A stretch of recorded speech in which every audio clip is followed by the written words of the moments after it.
Baik, selamat malam untuk kita sekalian, para anggota PMRSA yang terkasih. Kita berjumpa Selamat malam, dalam Romo. malah dalam ziarah Totus Tus dalam waktu yang berbeda ini ya. Mudah-mudahan untuk yang di Singapura ini tidak terlampau malam. Kemudian juga yang di Labuan Bajo, saya kira masih pagi. Ya. Tapi kita Good menggunakan evening, Pastor. ya. Baik, Bu Sinta. Ya. Saya meminta maaf karena terpaksa totus kita majukan ke hari Jumat khusus untuk hari ini karena besok saya akan ada kegiatan yang tidak bisa ditunda. Karena itu saya senang bahwa meskipun dimajukan kita masih sempat untuk hadir dalam ziarah ini. Ini ziarah kita yang ke-30, 29 kalau nggak salah ya, atau ke-30 ya, yang ke-30 hari ini. Dengan tema Yesus Kristus dan kebijaksanaan salib. Ya. Tema tentang salib, para saudara, ya ini merupakan tema yang sudah berkali-kali mungkin kita dalami melalui berbagai macam seminar atau retret bahkan atau permenungan-permenungan harian yang kita sendiri buat dan kita dapatkan juga kadangkala ya. Rupanya tema tentang salib ini merupakan tema yang untuk kita tema yang sangat berkesan ya untuk saya secara pribadi juga itu. Dan pada pendalaman pada sore hari ini kita mau melihat bahwa di balik salib itu ada kebijaksanaan. Ya. Yesus menunjukkan kebijaksanaannya melalui salib yang dipikulnya dan kemudian di atasnya dia memberikan diri lalu wafat, para saudara. Ya, oke. Nah, dalam spiritualitas Montfortan, tema tentang salib ini juga merupakan tema yang banyak didalami oleh Montfort. Ya, kalau kita punya punya waktu yang lapang nanti setelah pembaktian diri, kita bisa melihat tema-tema ini. Ya, nah mungkinkah Kristus itu tanpa salib, para saudara? Ya, pertanyaan kita. Bisakah kita membayangkan bahwa Kristus itu yang datang ke tengah-tengah kita itu tanpa salib? Nah, tentu saja jawaban ini bukan lagi menjadi jawaban kita, tetapi Yesus sendiri memberikan jawabannya kepada kita. Ya, bahwa dia bisa saja hadir tanpa mengalami peristiwa salib. Tapi apa artinya penyelamatan itu tanpa salib? Ya. Keselamatan dikerjakan Allah dalam dan melalui peristiwa salib itu. Ya. Sehingga ketika Yesus memikul salib, mati di atasnya, ya kita tidak bisa, Montfort mengatakan tidak ada salib tanpa Kristus, tidak ada Kristus tanpa salib. Ya. Artinya betapa Kristus dengan salib ini merupakan satu kesatuan yang tak dapat dipisahkan lagi. Sehingga dari apa yang kita saksikan sendiri dalam yang ditunjukkan oleh Yesus kepada kita, Yesus itu tak bisa tanpa salib. Ya. Keselamatannya itu dapat dikerjakan ya dalam dan melalui peristiwa salib itu. Ya.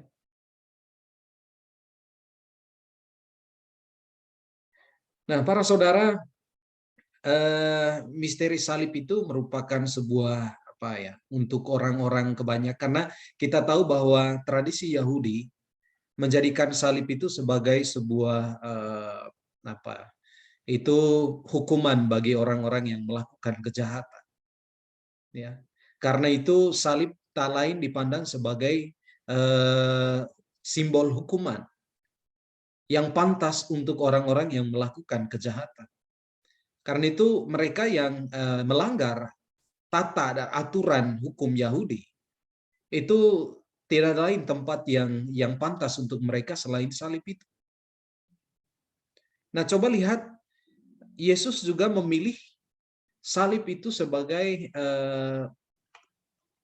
tanda di mana dia mau menunjukkan kasihnya atas kita sekalian. Ya. Dia bukan orang berdosa. Lagi pula dosa itu sama sekali tidak ada padanya. Tapi dia mau menjadikan dirinya seperti atau seolah-olah dirinya itu juga berdosa sama seperti kita. Tapi tidak, para saudara, ya. Pada masa kini misteri salib itu merupakan batu sandungan dan kebodohan. Sehingga pantaslah orang mengatakan kepada kita, ya, orang Kristen itu menyembah menyembah kayu palang, ya. Ya, di sana ada seorang manusia yang pernah tergantung di atasnya. Dan kita mengatakan itu adalah Allah. Mereka katakan bukan, itu bukan Allah, itu hanyalah manusia. Ya. Manusia yang tidak mampu menyelamatkan dirinya sendiri. Dan karena itu dia memasrahkan seluruh hidupnya, memberikan seluruh hidupnya, dan dia tidak bisa melakukan apa-apa lagi selain pasrah di atasnya. Salib ini, para saudara, bukan hanya menjadi batu sandungan, bukan hanya untuk orang Yahudi, kata Mormon, dan orang kafir, melainkan juga untuk orang-orang Katolik yang dianggap saleh. Karena orang-orang Katolik yang menganggap dirinya menjadi Katolik itu bukan menerima Yesus yang menderita, tetapi Yesus yang datang dan menjadi manusia, itu saja. Ya. Karena itu orang yang terlampau saleh, mereka akan menghindari salib itu. Mereka menghindari spiritualitas penderitaan di dalam diri mereka. Kalau bisa, sebisa mungkin, ya, hindari penderitaan itu. Kalau penderitaan itu datang, buang itu jauh-jauh dan kita mencari yang namanya kenikmatan dan kebahagiaan semata-mata. Ya. Salib tetap menjadi batu sandungan dan kebodohan, objek penghinaan dan ketakutan, walaupun bukan dalam teori. Dia tetap menjadi batu sandungan. Ya. Saya mau percaya kepada Kristus. Kristus yang menjadi manusia, dia juga adalah Allah. Saya mau percaya. Tapi jangan membawa saya sampai ke puncak Kalvari. Karena di puncak Kalvari saya akan memandang seorang yang tidak mampu menyelamatkan dirinya sendiri. Ya. Ya, kan orang yang ada di samping kiri kanan Yesus, di samping kiri Yesus itu, ya, mengatakan, ya, kalau kamu bisa, selamatkanlah dirimu, ya. Dan kami pada saat ini, kalau memang engkau adalah Allah. Lalu ditegur oleh teman sebelahnya, ya. Kamu tidak tahu, ya, apa yang kamu katakan ini, orang ini sama sekali tidak ada kesalahan di dalam diri. Kalau kita, ya wajarlah kita menerima ini, tapi orang ini sama sekali di dalam dirinya tak terdapat sedikit pun kesalahan sehingga dia pantas untuk disalibkan, itu sama sekali tidak ada. Tapi ya, para saudara, misalnya beberapa waktu yang lalu ada saudara-saudara kita yang mengatakan di salib itu ada jin, gitu ya. Di salib itu ada jin, ya. Atau orang mengatakan, ya, di salib itu hanya ada kolor dan lain sebagainya. Ya, ya, kita selalu mendengar hal ini dari orang-orang yang tidak mengenal tentang siapa yang berada di atas salib itu. Dan apa yang telah dilakukan oleh sosok yang berada di atas salib itu untuk kita sekalian.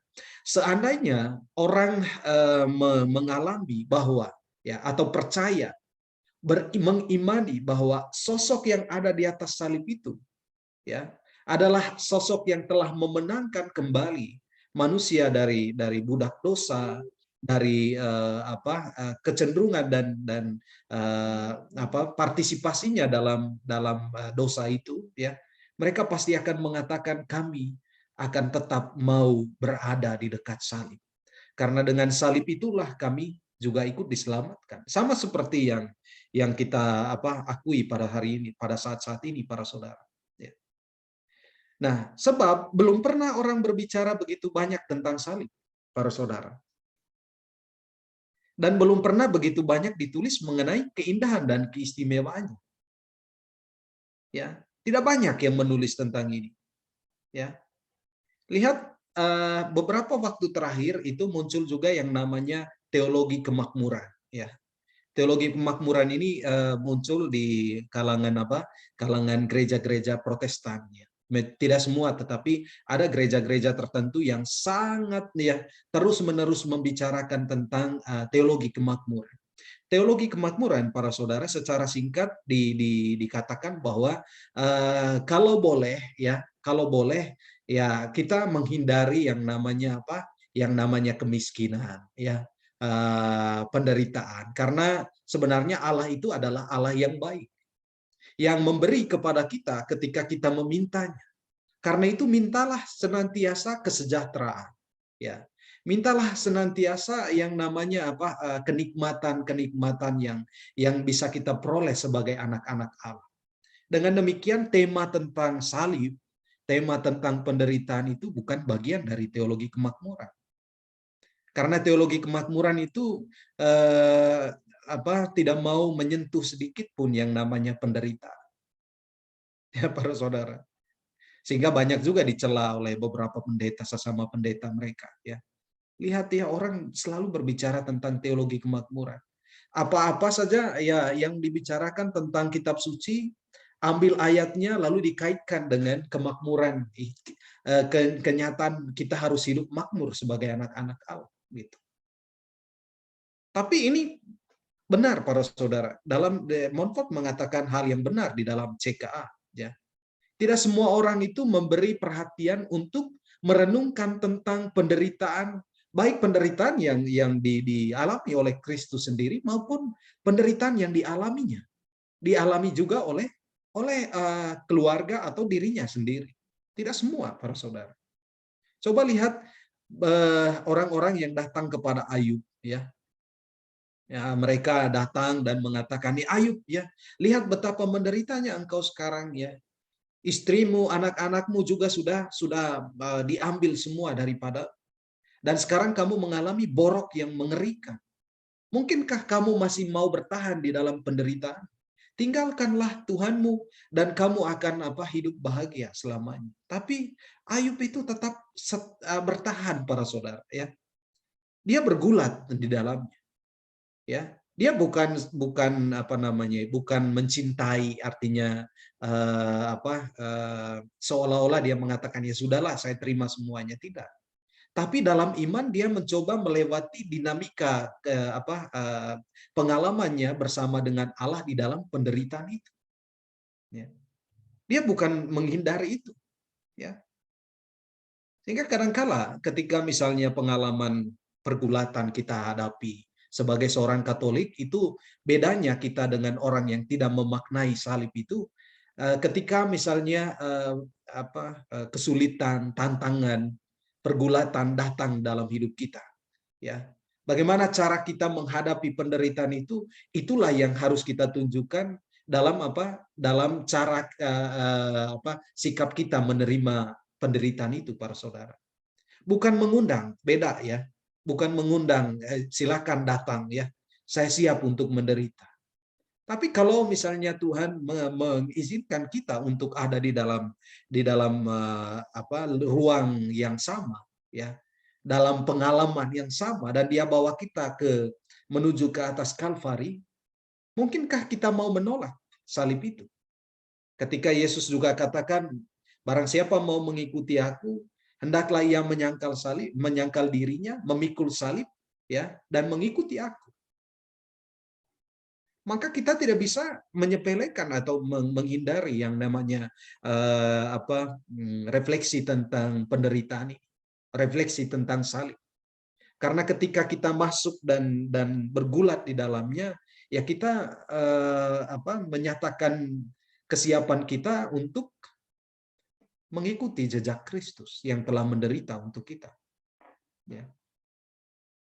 Coba ke toko buku Gramedia, para saudara, ya, atau ke toko buku manapun. Di sana kan kita bisa melihat ada berbagai jenis buku yang ditawarkan kepada kita, ya. Atau janganlah ke toko buku, sekarang kita memiliki YouTube, ya. Nah, di dalam dalam seminar-seminar yang ada, yang paling menarik buat orang itu adalah kiat-kiat untuk hidup sukses. Kiat-kiat untuk keluar dari dari masalah ini, masalah itu. Atau mengikuti seminar yang diselenggarakan oleh tokoh-tokoh influencer yang bisa mengarahkan kita untuk bisa hidup bahagia, itu pasti disukai oleh banyak orang, gitu ya. Nah, sementara tema tentang salib itu bukan sebuah tema yang disukai oleh banyak orang. Nah, apa reaksi spontan kita mengenai pernyataan Montfort ini, para saudara? Barangkali saya juga adalah seorang yang menghindari salib. Ya. Dan tentu saja saya harus sadari bahwa dalam kesempatan tertentu saya selalu meminta kepada Tuhan. Tuhan, kalau boleh jangan biarkan hambamu itu mengalami hal itu. Ya. Hindarkan hambamu dari itu. Berikanlah hambamu kebahagiaan dan sukacita. Itu kadangkala yang menjadi doa saya. Ya. Saya kira juga ini menjadi doa para saudara. Ya. Tapi kalau misalnya kita mengatakan bahwa salib itu adalah batu sandungan, bagi saya, untuk bisa sungguh-sungguh menghayati atau untuk sungguh beriman kepada Kristus, maka kita perlu pertanyakan iman kita. Karena para saudara, kita mengimani Kristus yang tersalib, para saudara. Ya. Kristus yang bukannya menyangkali salib itu, tapi dia memeluk salib itu, merangkul salib itu, menjadikan salib itu sebagai bagian dari diri. Sehingga kalau misalnya salib itu hanyalah sebuah kayu biasa, ini bukan salib Kristus, para saudara. Karena itu kita tidak perlu menghayatinya.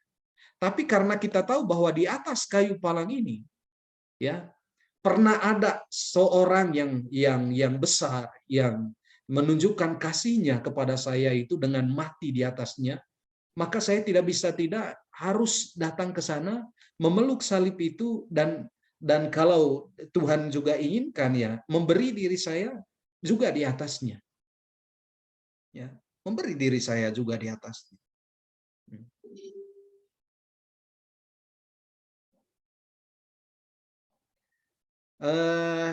Tadi sore saya mendapatkan sebuah buku yang judulnya itu Not a Fan, ya, bukan penggemar.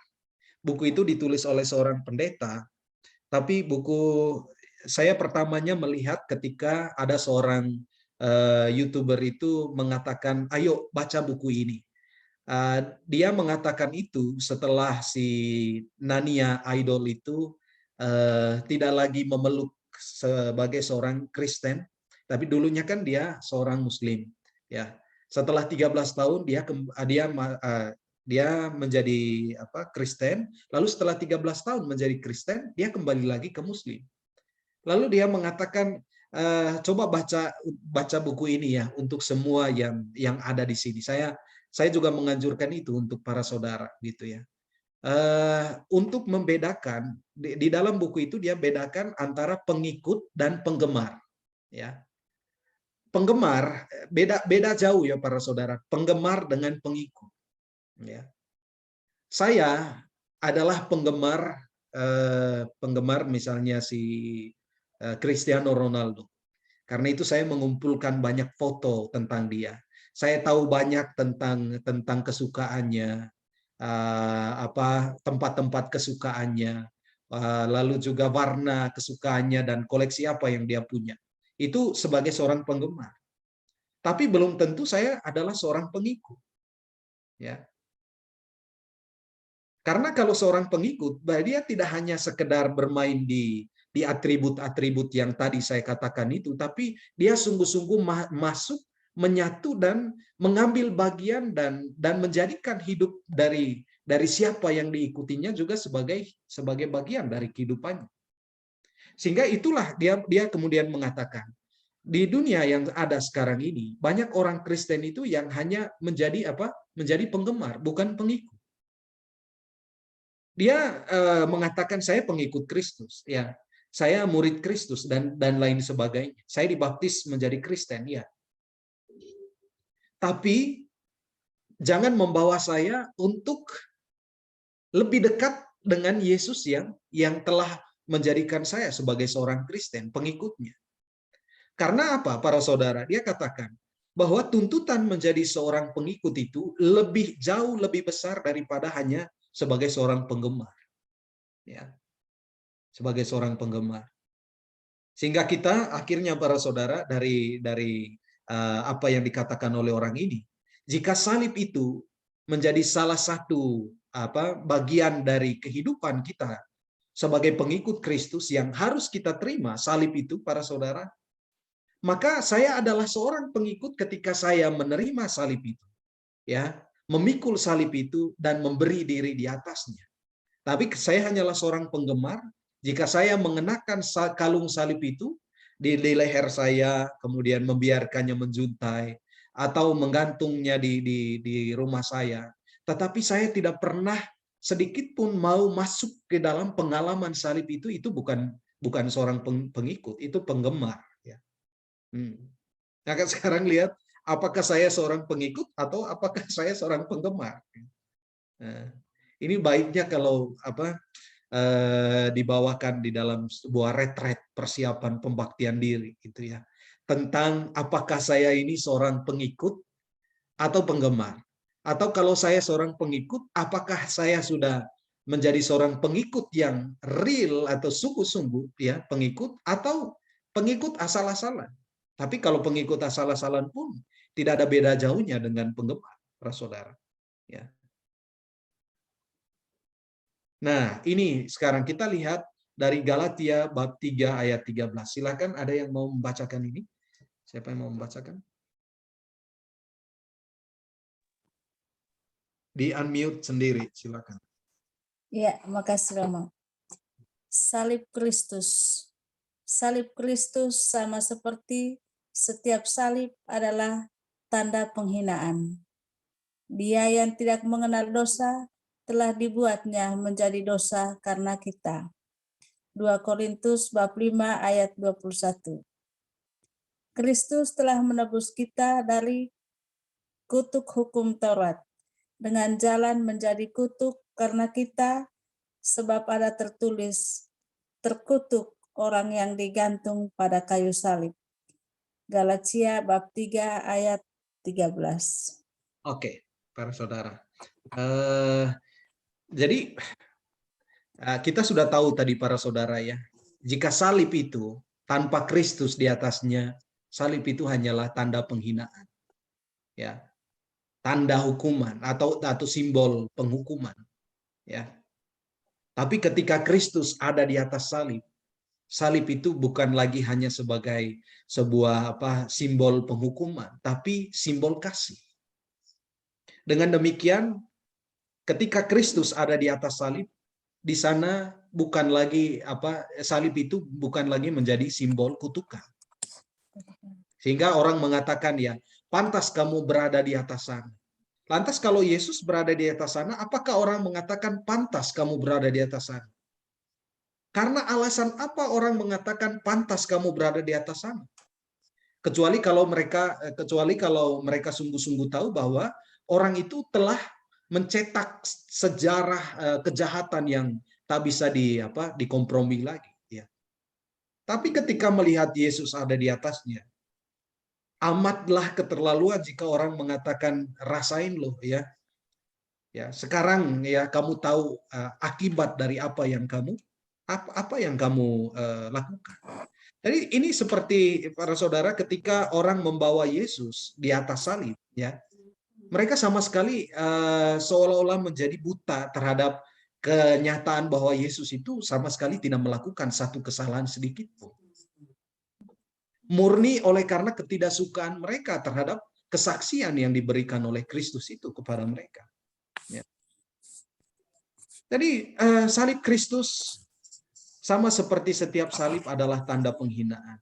Ini dalam 2 Korintus bab 5 ayat 21 ya para saudara. Dia yang tidak mengenal dosa telah dibuatnya menjadi dosa karena kita. Jadi Yesus itu seolah-olah menjadikan dirinya berdosa. Bukan. Jadi dia memilih salib dan menerima salib itu dan dia menjadikan dirinya seperti pendosa-pendosa lainnya. Karena dia terima dengan lapang dada para saudara. Ya. dengan hati yang terbuka, dengan cinta yang besar. Mungkin kita juga pernah ditanya, kenapa orang Katolik salibnya itu masih ada korpusnya? Ya. Kenapa orang Protestan itu salibnya sudah tidak ada korpusnya? Lalu orang Protestan katakan ya, Yesus itu apa? Yesus itu sudah bangkit. Jadi tidaklah baik kalau misalnya dia terus-menerus kita biarkan ada di atas kayu salib. Ya. Bagi mereka salib yang kosong tanpa korpus itu adalah satu hal yang pantas karena Kristus itu telah bangkit dan sekarang dia berada bersama dengan Bapanya di surga. Lalu orang katakan ya kalau gitu orang Katolik gimana dong itu ya? Para saudara, Kristus memang telah bangkit. Tapi untuk mengingatkan kita tentang siapa yang pernah berada di atas salib ini ya. Karena kalau misalnya salib saja tanpa korpus, kita akan mengatakan, oh itu salib biasa. Jadi tidak perlu kita taruh sebagai apa? Sebagai simbol ya yang kita gantung di rumah, yang kita pakai pada leher kita atau kita gunakan untuk keperluan apapun itu ya. Tapi ketika kita memandang salib yang selalu ada korpusnya, para saudara, kita akan selalu diingatkan bahwa di sana pada kayu palang yang hina itu pernah bergantung seorang yang memberikan kasih yang begitu dalam bagi kita sekalian. Kasih siapa yang bisa menandingi kasih yang diberikan oleh sosok ini? Tak ada seorang pun yang bisa memberikannya. Karena itu ketika saya memandang salib, saya memandang bukan kayunya, para saudara. Saya memandang dia yang pernah mati untuk saya.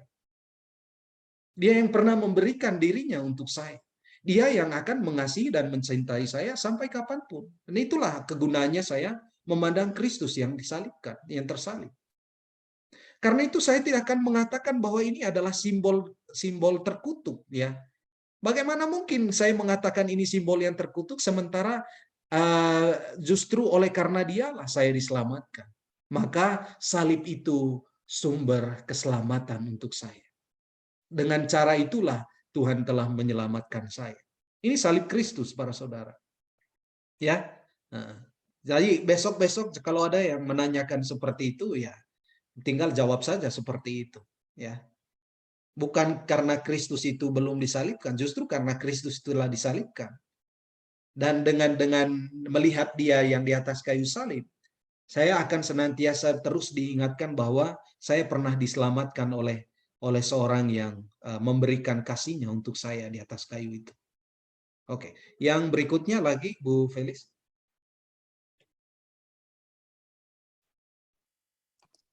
Bu Felicitas. Salib Kristus adalah tanda kekuasaan dan kebijaksanaan.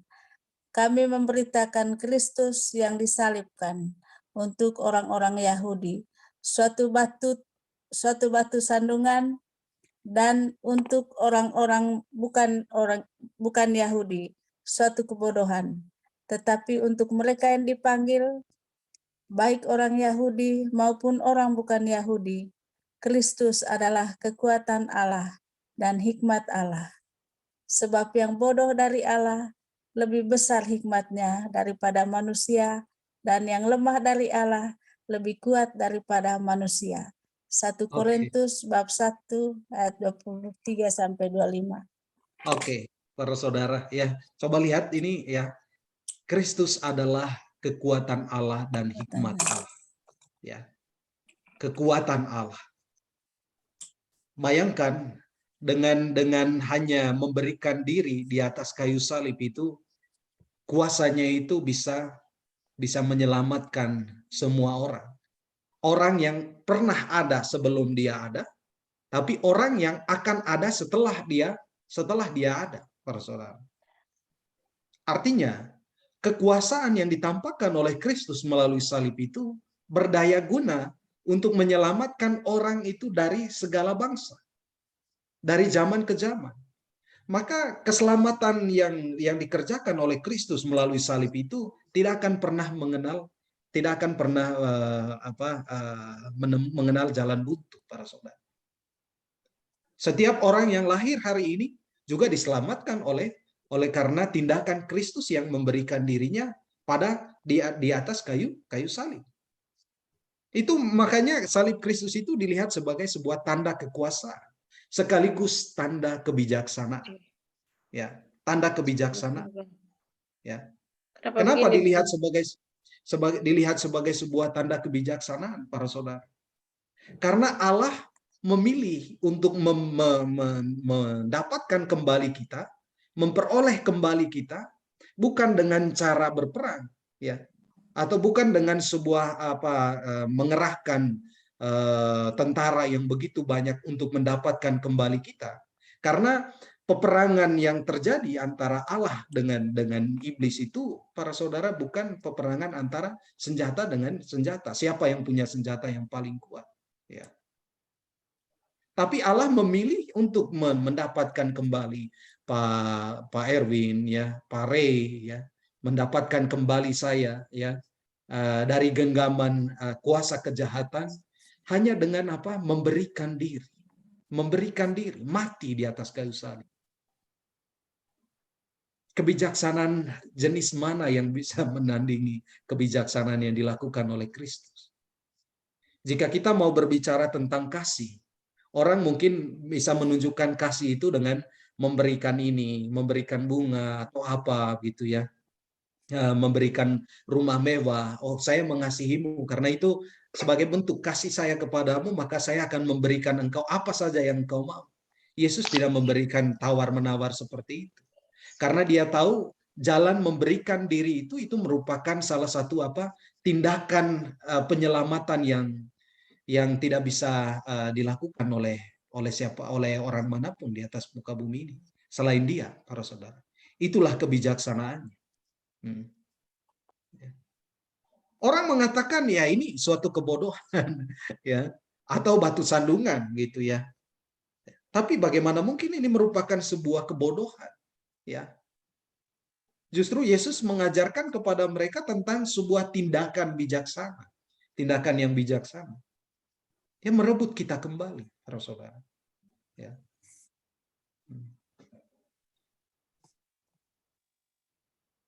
Oke. Yang di Indonesia Timur jangan dulu tidur. Oke, yang ini bisa dibaca oleh Bu Sinta. Bu Sinta masih ada di sini? Silakan, Bu Sinta.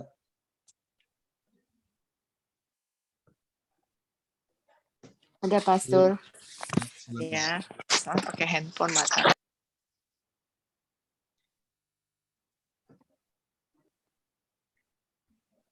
Masih Tapi di-mute. apakah bisa? Oke. Masih di-mute, Bu Sinta. Salib Kristus adalah tanda kemuliaan. Ia telah merendahkan dirinya dan taat sampai mati, bahkan di kayu salib.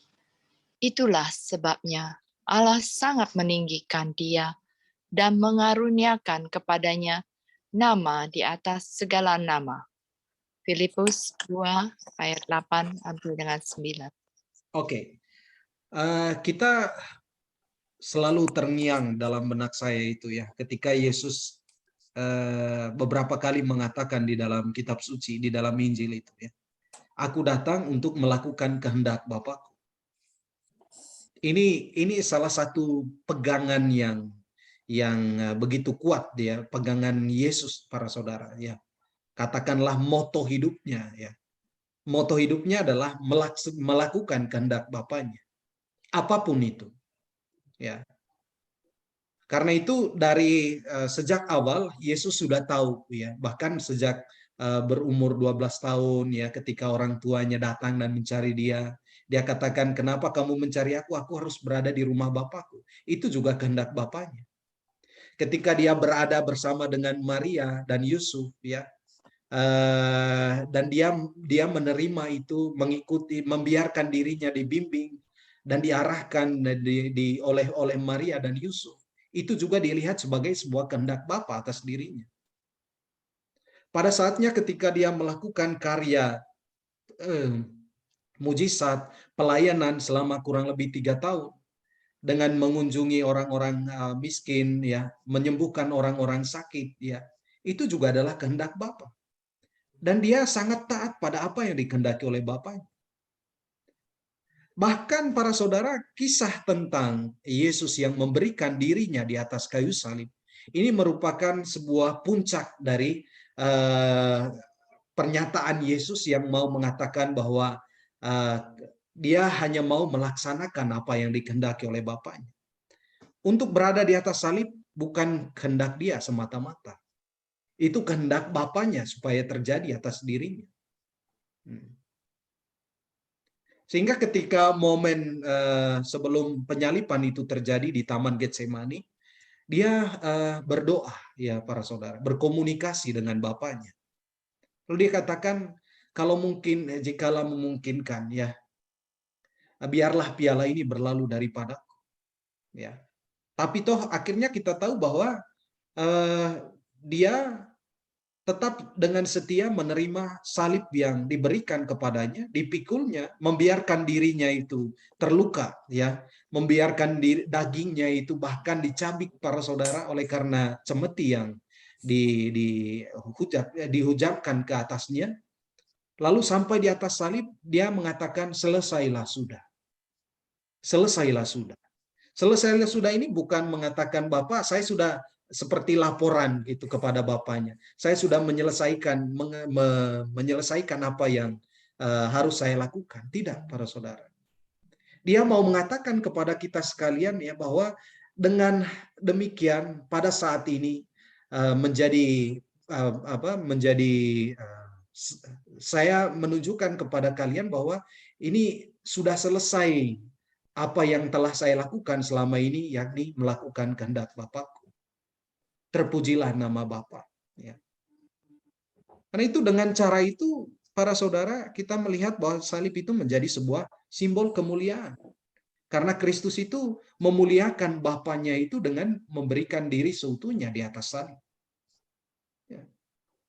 Dengan demikian, ketika misalnya saat ini kita mengalami pergulatan, bahkan juga kadangkala dalam beberapa kesempatan kita harus menderita ini dan itu, para saudara. Mungkin baik juga kita melihat itu sebagai cara kita untuk mengikuti apa yang dikehendaki oleh Bapa atas kita.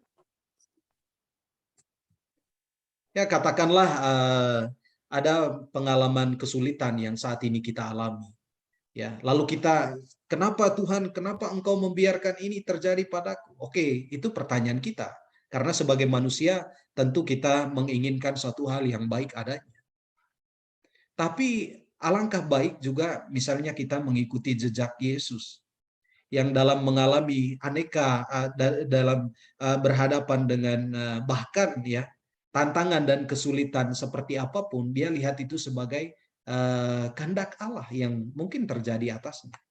Ya. Oke.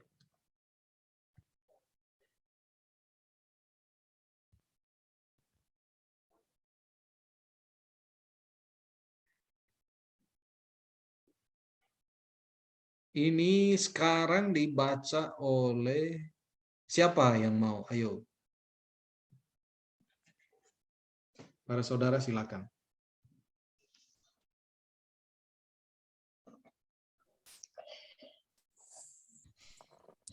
Saya Rom. Oh, silakan. Bu Mimi, ya, Bu Mimi silakan. Oh ya, ya, baik. Murid yang sejati mengambil bagian dalam kebijaksanaan salib Kristus. Sebab aku telah memutuskan untuk tidak mengetahui apa-apa di antara kamu selain Yesus Kristus, yaitu Dia yang disalibkan. 1 Korintus 2 ayat 2. Aku telah disalibkan dengan Kristus, namun aku hidup. Tetapi bukan lagi aku sendiri yang hidup, melainkan Kristus yang hidup di dalam aku. Galatia 2, 19-20. Ini Paulus yang mengatakan ini, para saudara. Kita tahu bagaimana kisah pertobatan Paulus itu. Dia sebenarnya mengejar dan ingin membumi hanguskan, ya, para pengikut Kristus, orang-orang yang kemana-mana merasa bersukacita oleh karena memiliki Yesus yang pernah mati di atas kayu salib lalu bangkit, gitu ya. Dan dia sangat tidak suka dengan itu. Tapi bagaimana kemudian Tuhan mempertobatkan Paulus dengan membuat dia bertekuk lutut di hadapan Kristus yang disalibkan itu. Ya. Tapi kemudian yang diwartakan oleh Paulus kemana-mana setelah pertobatannya itu adalah Kristus yang pernah, jadi bukan hanya Kristus yang bangkit saja para saudara. Kristus yang pernah memberikan dirinya di atas kayu salib. Itu menjadi sebuah permenungan yang menarik bagi Paulus dalam pewartaannya. Sehingga kemana-mana dia setelah pertobatannya itu dia mempromosikan dan mengajarkan ya tentang betapa pentingnya setiap pengikut Kristus itu untuk mencintai pengalaman-pengalaman salib itu. Untuk juga menerima pengalaman-pengalaman salib itu. Karena adalah suatu hal yang mustahil jika bagi Paulus misalnya ya, ketika dia mengatakan saya adalah pengikut Kristus saat ini. Saya mewartakan Kristus yang pernah disalibkan. Dan bagi Paulus dia juga harus memberikan dan membiarkan dirinya itu juga ada di dalam lingkaran salib itu. Bahkan di sini di dalam Galatia bab 2 ayat 19 sampai 20 tadi dia katakan, aku telah disalibkan namun bukan aku yang hidup, tetapi bukan aku lagi sendiri yang hidup, melainkan Kristus yang hidup di dalam aku. Ya.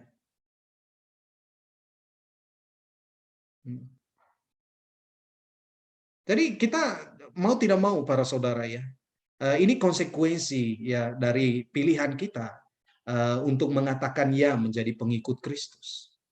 Ya. Kemudian dalam Roma bab 6 ayat 5 sampai 7.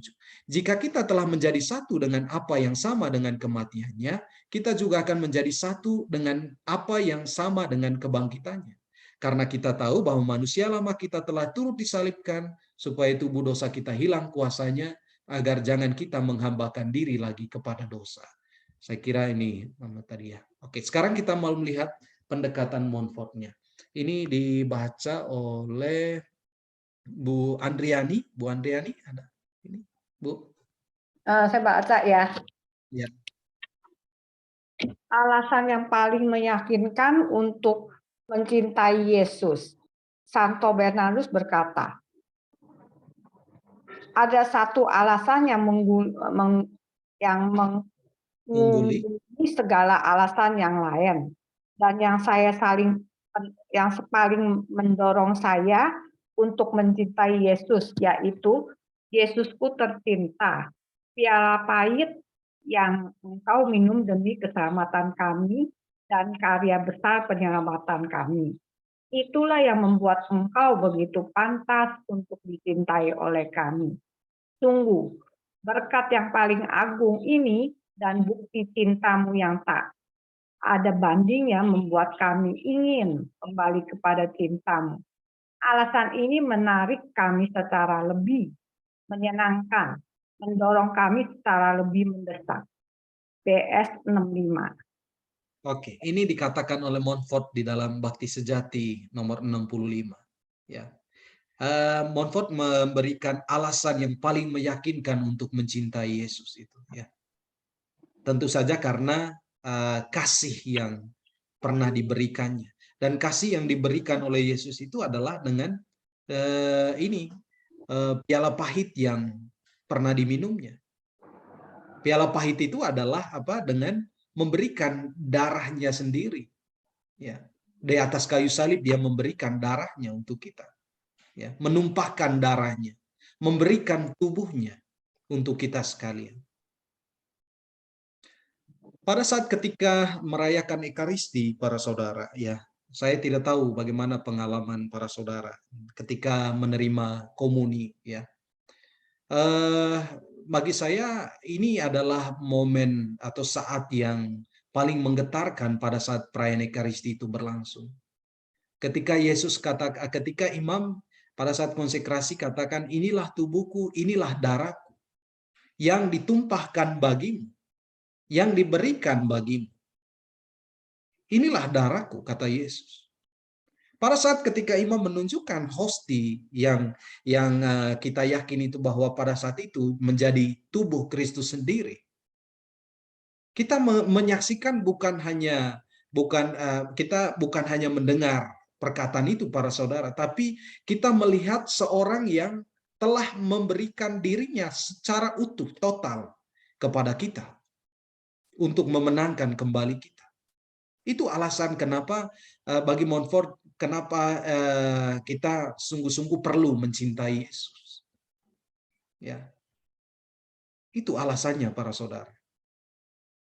Sehingga ada seorang yang mengatakan bahwa salib itu ada vertikal dan horizontalnya. Ya, yang horizon itu seperti sebuah tangan yang kita lihat tangan Yesus itu seperti merangkul kita setiap kali. Pada saat memandang salib, misalnya di gereja, kita datang berdoa, lalu berlutut, bersimpuh sebentar, lalu memandang kepada salib. Kedua tangan itu terentang dan kita datang dalam keadaan di mana kita sedang bergulat sebenarnya, ya, atau sedang dalam situasi yang kurang menyenangkan kita hadapi, gitu. Pada saat itu apa yang saudara rasakan selain bahwa ada dua tangan yang sedang merangkul kita dan mengatakan, kamu akan melewati ini bersama denganku. Jadi kita tidak akan pernah sungguh-sungguh berjalan sendiri dalam setiap pengalaman hidup kita, para saudara. Bahkan di tengah situasi yang buruk sekalipun. Ya, seorang menelpon dan mengatakan kepada saya, Pastor, kemarin anak saya baru saja di PHK dari tempat kerjanya. Ya, loh Ibu gimana? Baik-baik saja? Ya, saya terima ini, para pastor, meskipun sebenarnya anak saya itu belum siap untuk itu. Barangkali Tuhan punya rencana yang lain untuk anak saya di waktu yang akan datang. Kenapa Ibu begitu yakin dengan ini? Ya harus begitu, karena bagaimanapun Tuhan itu pasti tidak pernah membiarkan kita itu dalam keadaan begini terus. Tapi saya mau mengalami ini dan saya mau anak saya juga itu merenungkan tentang ini. Bahwa Tuhan itu mengasihi dia persis pada saat juga ketika ia mengalami saat di mana dia dipecat dari pekerjaannya. Para saudara, ya, ini alasan yang meyakinkan kita untuk mencintai Yesus, ya, bahwa Dia pernah memberikan dirinya untuk saya. Kalau ada yang mengatakan kenapa kamu menerima Yesus, kenapa kamu mengimani Yesus? Bukankah Dia disalibkan? Oh, mereka hanya tidak tahu bahwa hanya dengan cara itulah saya mengalami bahwa saya dikasihi. Ya. Kasih yang oleh orang lain itu mungkin hanya berapa persen, tapi Yesus itu melakukan itu jauh lebih dari segala-galanya untuk kita. Oke, itu alasannya para saudara, ya. Lalu yang berikut menurut Montfort, kebijaksanaan dan salib. Dalam CK 172 ini dibaca oleh Ibu Ana Maria. Bu Ana, silakan. Siap, Pastor. B. Kebijaksanaan dan salib. Di antara mereka terjalin hubungan yang tak terputuskan. Hubungan di antara mereka abadi. Tak pernah ada salib tanpa Yesus dan tak pernah ada Yesus tanpa salib. Cinta kepada kebijaksanaan, apa itu? CKA ya lupa.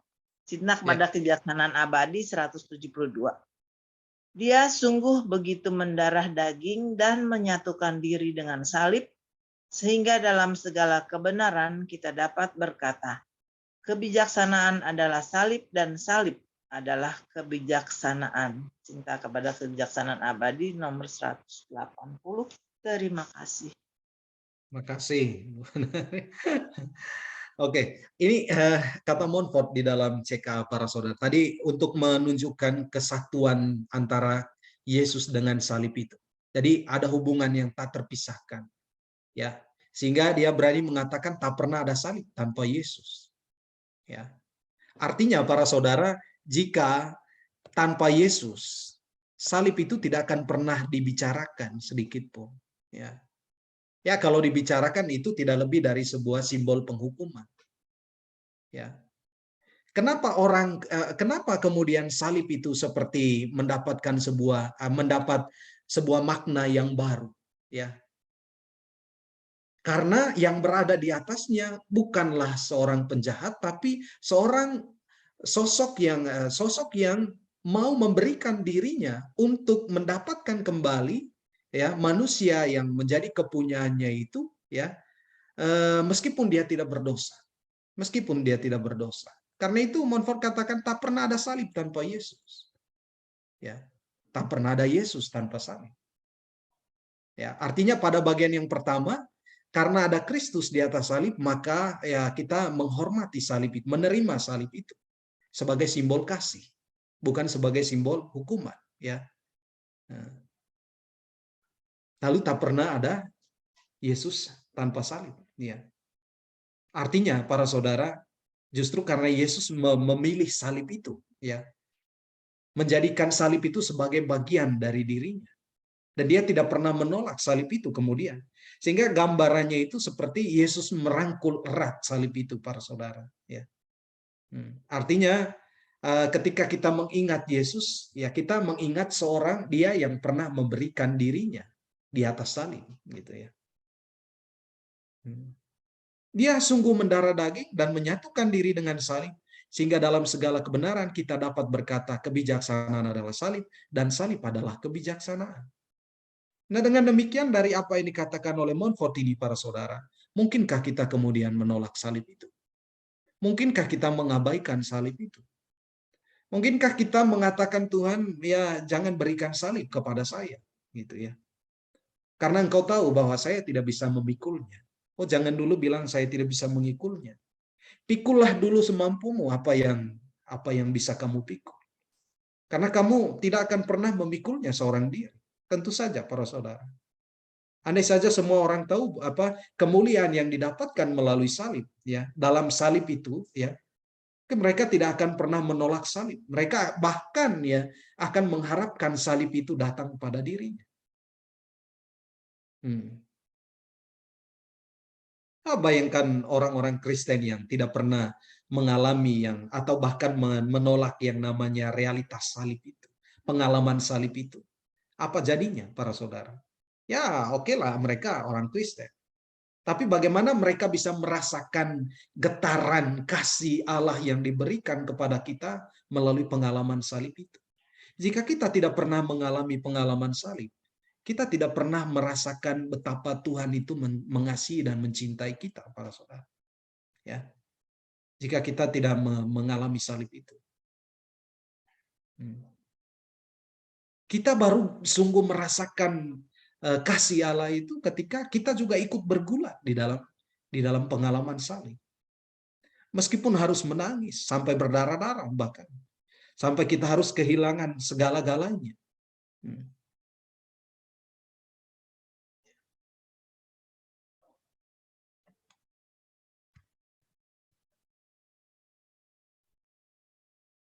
Murid-murid sejati memikul salibnya menyusul Yesus. Ini mungkin yang terakhir ya. Saya minta ini dibaca oleh Bu Jenny. Bu Jenny, ada? Bu Jenny? Murid-murid sejati memikul salibnya menyusul Yesus. Dalam rumus pembaktian diri kepada Yesus melalui Maria, kita temukan pernyataan berikut. Aku, pendosa tidak setia, memperbaharui dan meneguhkan janji-janji baptisku dalam tanganmu. Pada hari ini, untuk selamanya aku menyangkal setan, segala kesia-siaannya dan perbuatan-perbuatannya, aku menyerahkan diriku seluruhnya kepada Yesus Kristus.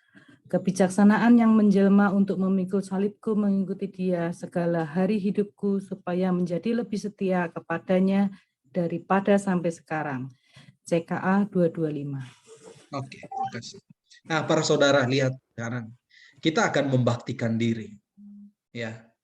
Dan ada ini beberapa sudah masuk ini surat lamaran untuk membaktikan diri. Pembaktian diri itu harus dilihat sebagai ungkapan kasih, Ya, ungkapan kasih yang kita tunjukkan dengan pemberian diri kita kepada Allah. Karena kita sudah membahas itu sebelumnya. Apa yang akan kita berikan kepada Allah? Seluruhnya, para saudara. Tanpa terkecuali. Harta jasmani kita, harta rohani kita. Harta jasmani kita yang ada dulu, sekarang, dan yang akan datang. Semuanya akan kita serahkan kepada Tuhan. Sebagai ungkapan kasih kita. Dan ini juga merupakan sebuah harus kita akui bahwa sebagai cara kita untuk menunjukkan kesejatian kita sebagai murid Kristus. Mengikuti jejak Kristus.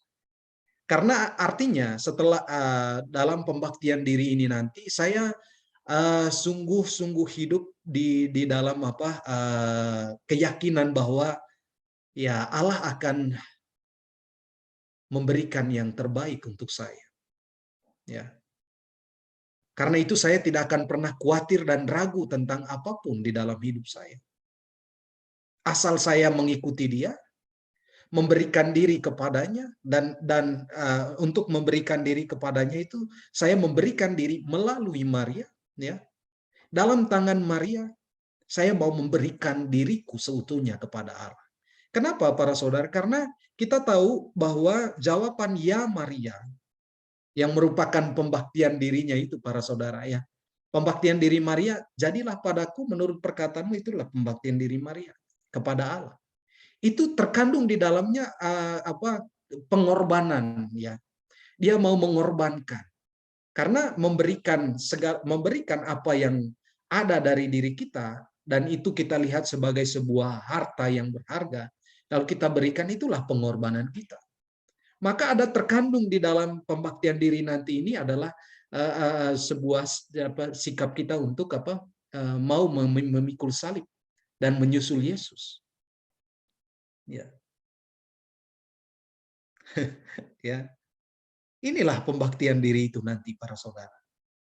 Karena itu saya tidak akan pernah ragu, khawatir, cemas akan apapun setelah ini.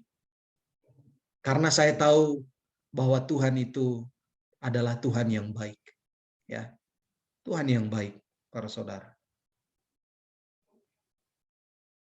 Jadi semoga saja kita dalam ziarah Totus Tuus yang kita lakukan selama ini dan dalam refleksi-refleksi pribadi kita dengan melibatkan dan memberikan diri dalam berbagai macam aktivitas atau kegiatan apapun, baik di gereja, di lingkungan, atau di tengah-tengah masyarakat, para saudara, kita harus menunjukkan dan harus siap untuk menunjukkan bahwa kita adalah seorang murid yang mau menerima salib Kristus untuk juga menjadi bagian dari kehidupan kita.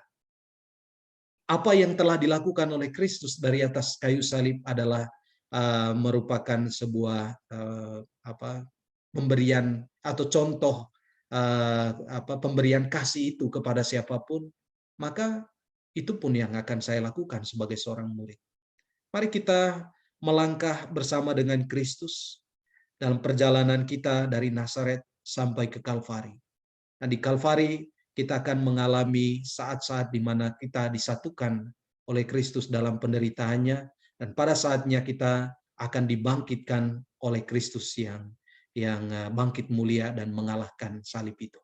Oke, itu saja para saudara. Ya, saya kira yang ini tidak perlu lagi dikatakan karena ya. Oke.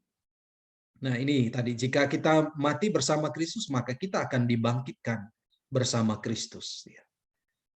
Oke. Ini tadi sama.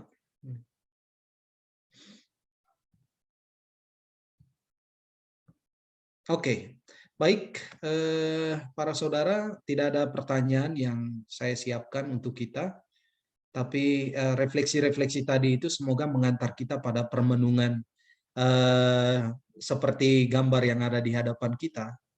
Di sana ada Maria bersama dengan putranya. Maria juga selama hidupnya itu dia memikul salibnya, para saudara. Ya, jangan dikira. Jawaban ya Maria tadi kita lihat bahwa dengan mengatakan ya, di sana dia mengatakannya juga untuk memikul salib. Pada saat ketika dia mengandung Yesus putranya di dalam rahimnya, itulah salib pertama Maria. Ya. Salib yang kemudian dipikulnya dan dia pada akhirnya memandang putranya yang terkasih itu di atas kayu salib di Kalvari. Ya. Di sanalah kita melihat bahwa Maria itu sungguh setia mengikuti putranya sampai di atas kayu salib itu. Oke, itu saja yang bisa saya bagikan kepada kita pada malam hari ini. Sudah hampir jam 8:30 ya. Oke, barangkali ada yang mau bertanya, silakan. Baik, Mo, makasih. Mungkin kita batasi pertanyaanmu karena waktu juga cukup malam. Kasihan yang di luar daerah, Mo ya. Benar. Kita 8:30, sana ada 8:30 ya. Harus sudah Selamat bobo. malam, Pastor mau nanya. Ya, silakan. Ya, ini sih udah jadi Katolik lama, tapi kadang-kadang pertanyaan basic tahu lupa atau apa namanya, mungkin belum benar-benar ngerti kali ya. Salib kebijaksanaan Yesus itu kan sebetulnya adalah kehendak Bapa. Cuma karena Yesus sangat mencintai Bapaknya, mereka bisa sehati dan sepikiran, dan Yesus sendiri mau disalib. Sebagai manusia tentu kita kalau bosnya aja udah disalib menderita, ya sudah layak dan sepantasnya lah kita juga belajar untuk tidak lari dan memikul salib itu, salib apapun. Cuma yang jadi pertanyaan saya malam ini tuh kayak mikir-mikir gitu ya. Sebenarnya kan Allah Bapa itu Tuhan yang apa ya, segala-galanya ya. Terus bukan mikir jelek, cuma kurang ngerti. Kenapa ya? Apakah Allah Bapa kurang akal gitu, kurang apa ini? This is the only choice ya, satu-satunya pilihan gitu, bahwa anaknya harus naik ke atas kayu salib. Mohon pencerahan, Pastor. Terima kasih. Baik, makasih Bu Sinta.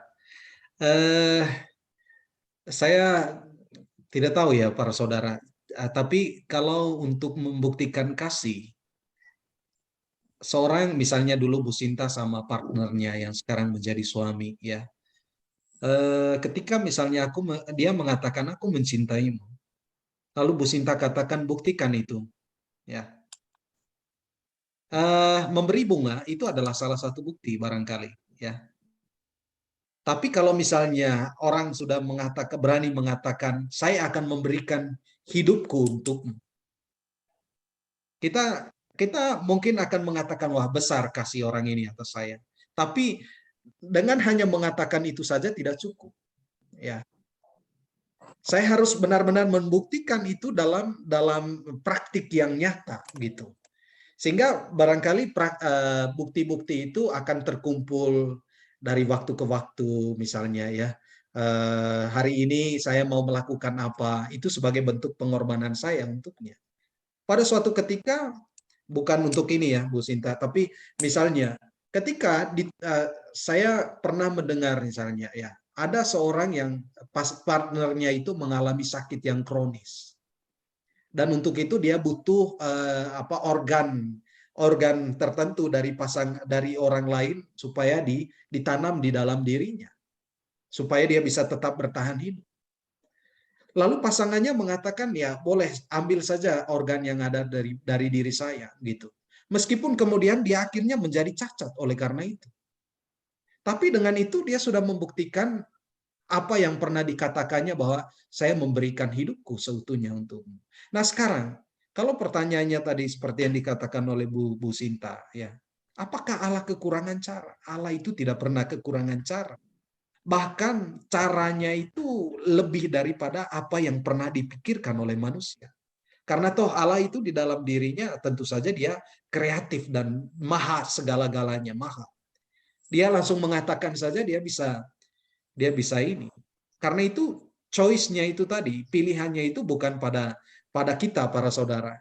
Sehingga kita memberikan tawaran kepada Allah. Tuhan ini ya tawaran-tawarannya, silakan engkau memilih. Tidak.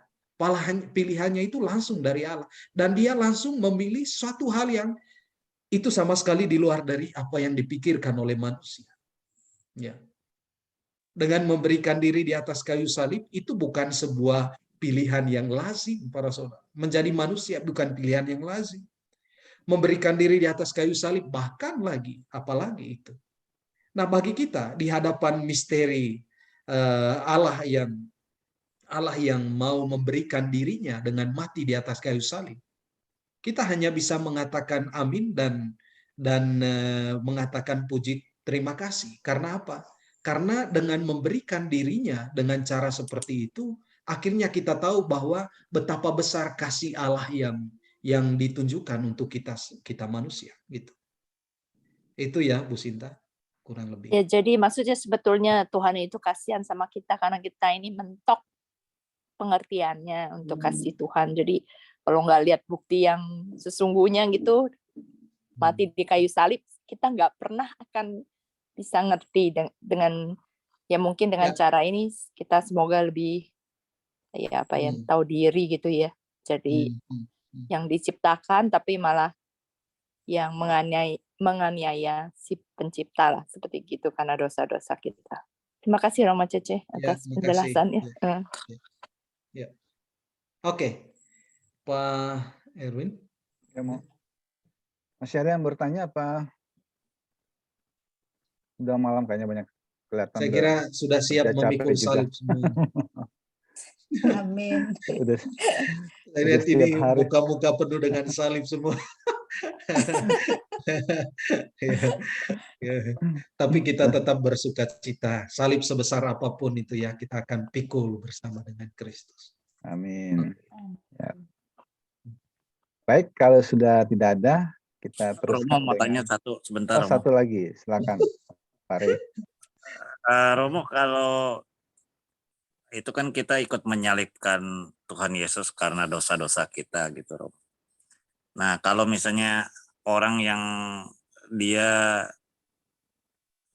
tidak berdosa berat hanya itu dan melakukan pertobatan, apakah dengan begitu dia boleh berkata, saya tidak ikut menyalibkan Tuhan Yesus karena saya hanya tidak berdosa berat dan saya sudah melakukan pertobatan gitu, Romo? Apa bisa begitu, Romo? Oh, itu mau saya katakan itu sebuah kesombongan, ya. Karena bagaimanapun, ya oke lah, bahwa salib itu untuk manusia yang berdosa dan yang tidak berdosa, ya. Karena kalau kita lihat bahwa salib itu bukan hanya untuk menebus kembali orang-orang yang telah berdosa, tapi salib itu sebagai ungkapan kasih Allah atas kita, ya.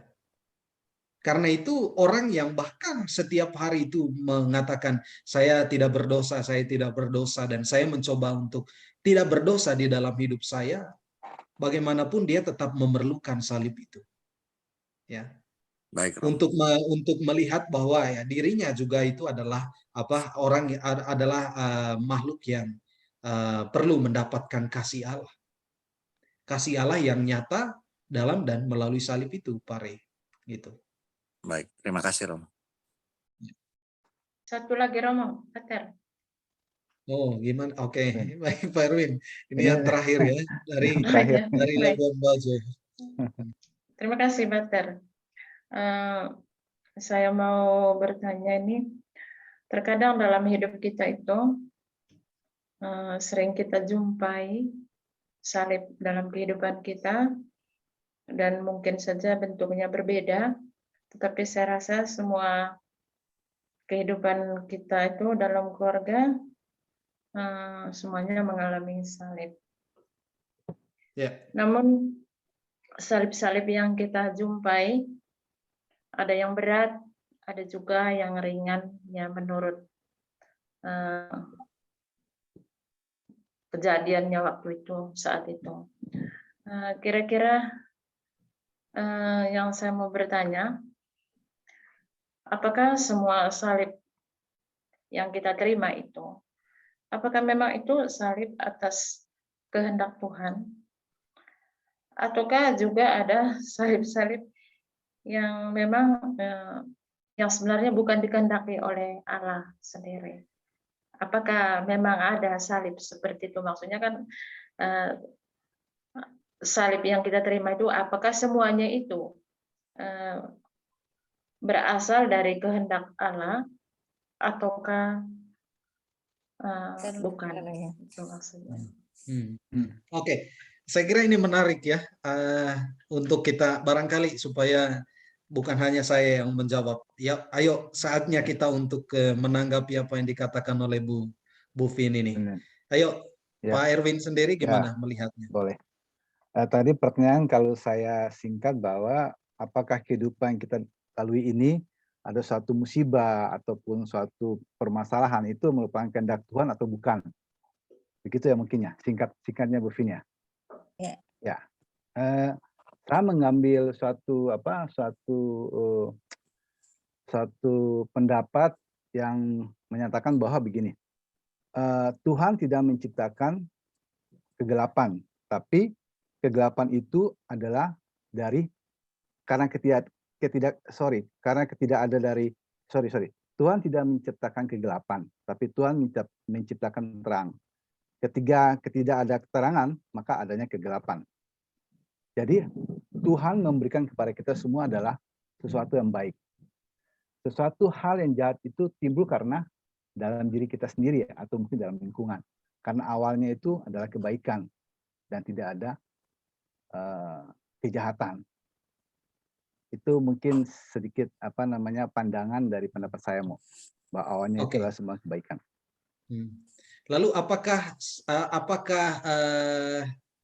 ada salib yang karena pertanyaan Bu Vin tadi itu apakah salib yang kita alami itu, apakah semua salib itu dikehendaki oleh Allah ataukah juga bukan? Itu maksudnya semua salib. Apakah ada salib yang tidak dikehendaki oleh Allah? Yang tidak dikehendaki oleh Allah. Oke, yang lain silakan. Saya lihat di sini ada banyak yang bisa memberikan masukan. Bu Sinta, silakan. Saya cuma bantu share apa yang saya tahu. Mohon koreksi kalau saya salah. Tidak semua penderitaan itu merupakan kehendak Allah. Karena kadang-kadang ada penderitaan yang kita panggil salib. Nah, itu mesti agak sedikit hati-hati definisi penderitaan dan salib. Karena penderitaan itu juga kadang-kadang ada konsekuensi dari dosa kita. Ya dosa pribadi ataupun dosa orang lain,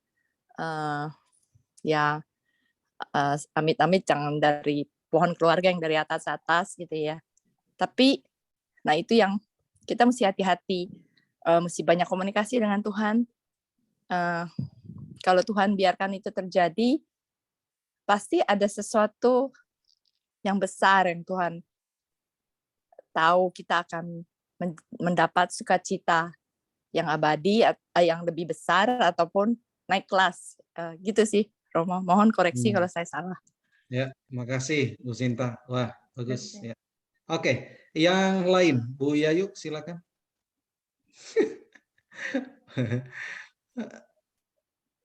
Di unmute dulu Bu Yayu. Di tes satu-satu ya Romo. Bukan dites nanti lulus nggak nih? Ya silakan Bu Yayu supaya semakin kaya gitu ya. Ya, kalau menurut saya sih salib itu memang seperti disebutkan tadi itu ada dua macam. Salib yang mungkin dibuat oleh dirinya sendiri, ada yang memang salib itu memang benar-benar harus ditanggung oleh kita seperti Yesus. Jadi seperti ini contohnya. Orang yang tidak menjaga kesehatannya itu bisa menjadi sakit. Ya, itu kan dia mengatakan bahwa ini salib, tapi sesungguhnya dia itu tidak menjaga kesehatan. Misalkan dengan makanan atau pola hidup lah ya, pola makan yang tidak sehat sehingga dia jatuh ke dalam sakit. Tapi karena penderitaan itu juga bisa dikatakan salib. Tapi ada salib yang memang benar-benar sakit, itu karena karunia, karena kebijaksanaan Allah, kita memang harus menderita sakit. Misalkan seperti itu. Jadi memang ada yang dari kita, ada yang memang dari kebijaksanaan Allah, supaya kita sama dengan Yesus yang menderita di kayu salib. Seperti itu sementara pendapat baik, saya. bagus. Ya, makasih ya. Oke, satu lagi Boleh, Bu Kak Ana Romo? Maria sudah ya. Baik. Ini sih berdasar pengalaman pribadi saya ya. Kalau menurut saya memang Allah tidak menciptakan sesuatu yang kejahatan tuh bukan datang dari Allah. Pasti datang dari sesuatu kuasa lain yang memang ingin menjatuhkan kita masuk dalam maut. Ini pengalaman pribadi yang ya seperti Bu Sinta bilang, amit-amit jangan dari pohon keluarga, tapi kebetulan saya dapatnya dari pohon keluarga. Jadi mama saya jatuh dalam kuasa kegelapan, bayarannya anak-anaknya. Tapi puji Tuhan, Allah menguatkan kami, khususnya saya dan adik saya ya, karena yang lain tidak percaya itu sesuatu yang di luar nalar, di luar nalar ya memang ya. Karena mama saya melakukan sesuatu dan menyerahkan, kalau mungkin pastor entah kenal atau tidak, Pastor Kristo Bala SWD. Jadi saya juga tadinya nggak tahu, dikasih tahu pastor bahwa mama saya menyerahkan jiwanya kepada kuasa lain. Jadi bayarannya anak-anaknya. Tetapi Allah memampukan kami untuk berpasrah pada Allah dan berdoa.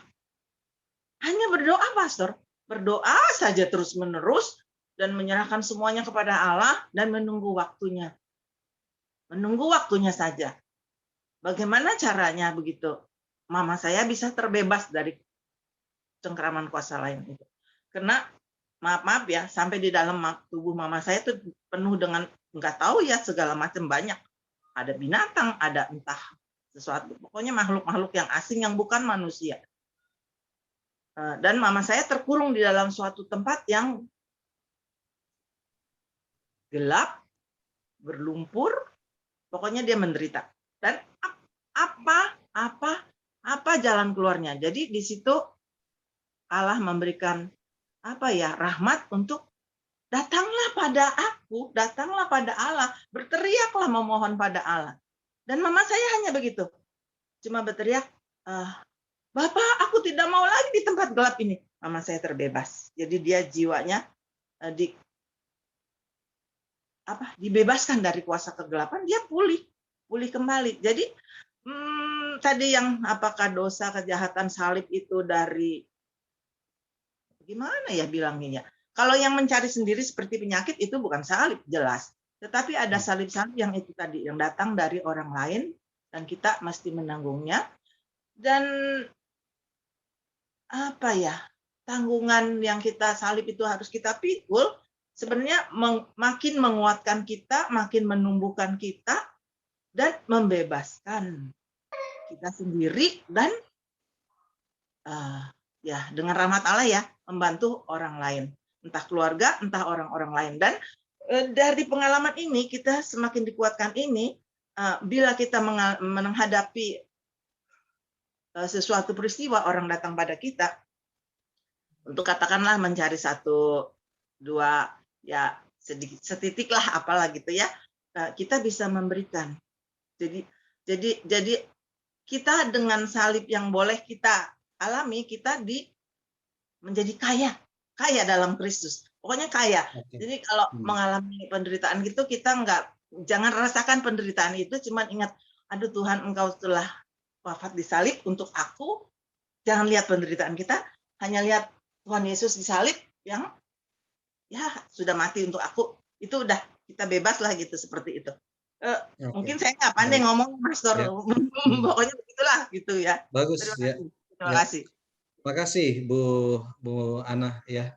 Juga para saudara yang lain tadi yang sudah ikut memberikan pemikirannya, refleksinya gitu ya. Harus kita ingat para saudara, bahkan iblis pun menuntut sebuah pengorbanan. Ya. Iblis menuntut sebuah pengorbanan. Dan pengorbanan itu juga dilihat sebagai ungkapan kasih. Seperti yang diseringkan oleh Bu Ana tadi, berhati-hati ya, harap berhati-hati. Karena ketika misalnya kita sudah bersekutu, katakanlah bukan dengan Allah tetapi dengan iblis, dia meminta apa? Sesuatu dari kita. Oke, kamu mau menjadi bagian dariku. Saya memberikan kamu sesuatu, kamu juga memberikan sesuatu untuk saya. Maka dia mengatakan, ya, saya membutuhkan darimu, ya katakanlah tumbal tadi atau penderitaan. Itu lalu kalau kita mengatakan inilah salib saya, itu bukan salib yang dikehendaki oleh Allah. Nah, salib yang dikatakan tadi yang kita bicarakan pada malam hari ini tidak pernah berorientasi pada kita, para saudara, ya. Tidak pernah melihat ini untuk saya, ini untuk saya, tidak, ya. Tapi ketika kita menerima salib itu, yang kita pikirkan kemudian itu adalah kita terarah kepada Allah. Saya melakukan ini karena kasih saya akan Allah, kasih saya kepada Allah. Maka kalau saya menderita, yang saya cari kemudian itu adalah supaya saya kemudian dapat ini, dapat itu, supaya saya diberi ini, diberi itu. Itu bukan salib yang dikehendaki oleh Allah. Seperti yang tadi disampaikan oleh Bu Vin, ya. Salib yang dikehendaki oleh Allah itu adalah bagaimana saya dalam pengalaman hidup saya membawa semua pengalaman hidup itu di dalam pengalaman hidup Kristus sendiri. Ya, pengalaman hidup Kristus sendiri. Sehingga saya tidak lagi fokus pada sayanya, begitu ya, fokus pada sayanya, tapi pada Kristus yang hidup di dalam diri saya, gitu. Nah, karena itu tidak semua salib itu adalah salib Allah, para saudara. Karena jika kita menderita untuk Allah itu baik. Tapi kalau saya menderita dalam rangka untuk kemuliaan diri saya dan juga untuk kalau persekutuan dengan iblis tadi itu, maka itu bukan salib dari Allah. Gitu. Ya. Itu ya, Bu Vin. Apakah Ya, bisa sedikit lagi, Pater. Kan saya berpikir bahwa pada dasarnya salib itu adalah sebuah rahmat, itu kalau bagi saya pribadi. Pada dasarnya bahwa salib itu adalah sebuah rahmat, di mana melalui salib itu di sana saya bisa belajar bagaimana caranya menjadi Kristus yang kecil. Itu prinsip, itu dasarnya saya bertanya seperti itu tadi. Jika dasar pemikirannya seperti itu berarti bagi saya pribadi, ya mungkin salib yang saya pikul atau yang saya rasakan itu, ya mungkin itu adalah salib yang dikehendaki oleh Allah sendiri. Itu kalau pribadi saya sendiri. Karena saya bertolak kepada dasar pemikiran saya sendiri bahwa salib itu sebenarnya adalah suatu rahmat buat saya. Ya, mungkin itu saja, Pater, yang saya mau sharingkan sedikit. Oke. Makasih ya, Bu Vin. Tambahan refleksinya ya. Rahmat. Salib itu adalah rahmat ya, para saudara. Ya, kalau Tuhan mengizinkan kita untuk mengalaminya, terima itu sebagai sebuah rahmat yang ya kita syukuri dengan cara apa? Dengan cara memikulnya sama seperti Kristus memikulnya, ya. Jika Kristus memikul itu dan dengan itu dia menunjukkan kasihnya, maka dengan cara memikul salib-salib kecil dalam kehidupan kita setiap hari, ya itulah cara kita untuk menunjukkan kasih kita kepada Allah, gitu. Ya. Oke. Oke, baik. Saya mau nanya satu, nggak usah dijawab sekarang. Cuma saya nggak tahu topik-topik depannya apa. Ngomong tentang salib tentu bisa lama banget ya, soalnya ini satu misteri. Cuma yang saya ingin tahu, dalam merenungkan salib itu, apakah nanti ada topik seperti itu di kedepannya, Romo? Karena kadang-kadang kita kan manusia biasa ya, kalau suruh merenungkan penderitaan Yesus di kayu salib itu, kalau nonton Passion of Christ, kita mah mana tahan ya sebenarnya. Padahal kan sebenarnya dengan merenungkan salib itu kita katanya memperoleh kekuatan. Nah itu bagaimana? Tapi Romo nggak bisa jawab kalau ternyata emang ada topik-topik itu di depan. Terima kasih. Ya, kita masih akan melakukan bina lanjut ke depannya, Bu Sinta, ya. Sehingga bina lanjut ini kita akan mengeksplorasi banyak kekayaan yang dibagikan oleh Montfort dalam spiritualitasnya, termasuk spiritualitas salib ini yang sangat kaya, gitu ya. Oke. Ya, oke. Baik. Terima kasih. Ya Romo, Oke. mungkin nanti bisa dijawab di WA. Mungkin apakah salib Kristus itu buat kita yang harus kita pikul kalau menurut kebijaksanaan Allah? Apakah ada ukurannya? Ada ukuran, kamu begini, si A begini, si B begini, begitu Mo?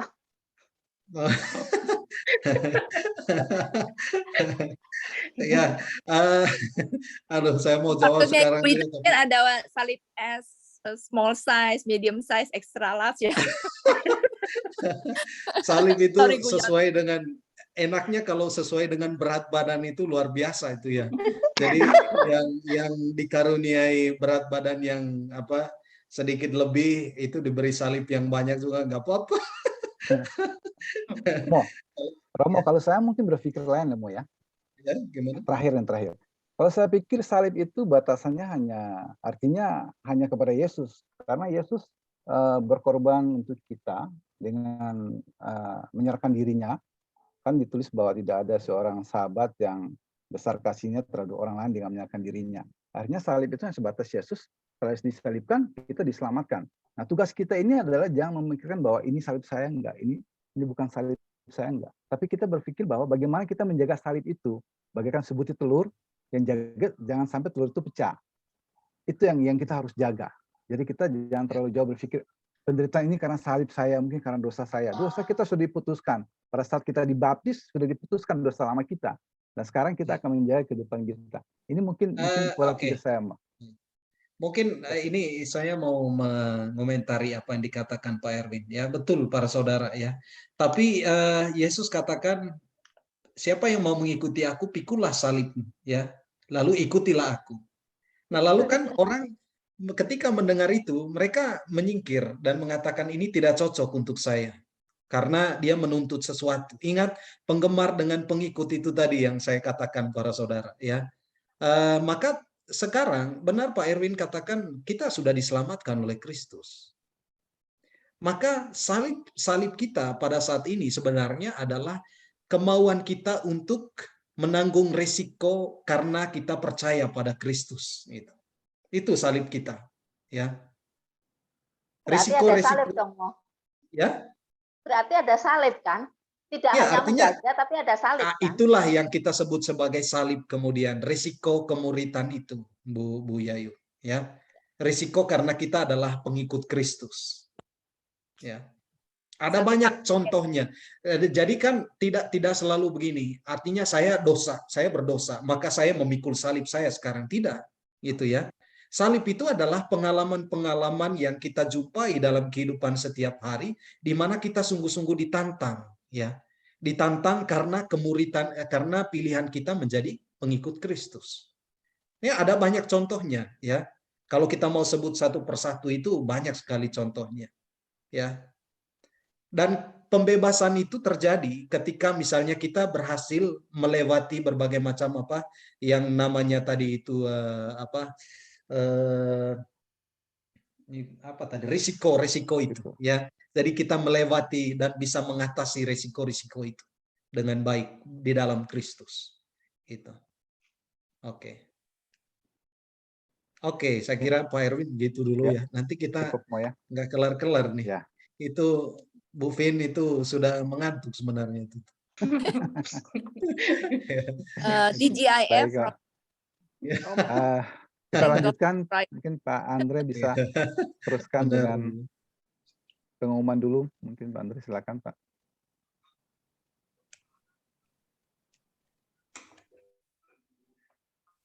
Ya, pengumuman yang pertama mungkin saya tidak baca secara terperinci, tapi ini merupakan himbauan saja. Kita tinggal 3 kali pertemuan lagi, semoga di 3 kali kemudian